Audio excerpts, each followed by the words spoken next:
बाळासाहेब ठाकरे यांच्या स्मारकासाठी 100 कोटींचा निधी देण्यात आलाय। त्या विरोधात मुंबई उच्च न्यायालयात याचिकाही दाखल करण्यात आली आहे।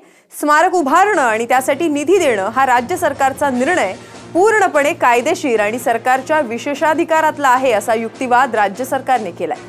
याबाबत न्यायालयात आक्षेप घेतले जाऊ शकत नाहीत असं सरकारने म्हटलंय। यावर खंडपीठानेही सहमती व्यक्त केली आहे। या प्रकरणी आता पुढील सुनावणी 12 फेब्रुवारीला होणार आहे आणि त्याच वेळी याचिकांमधील मुद्द्यांविषयी उत्तर देण्याचे निर्देश राज्य सरकार आणि मुंबई महापालिकेला देण्यात आले।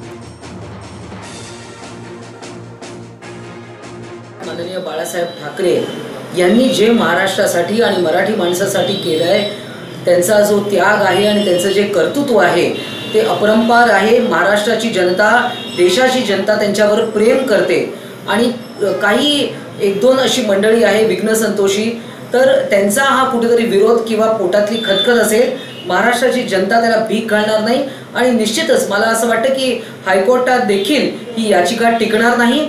आपण पाहतोय शिवाजी महाराज स्मारकाचं काही झालं नाही, सर्वोच्च न्यायालयात स्थगिती मिळाली। त्याचबरोबर आपण पाहतोय की बाबासाहेब आंबेडकर स्मारकाचं काम मार्गी लागलेलं नाही आणि तशीच परिस्थिती आज बाळासाहेबांच्या स्मारकाची होते आहे।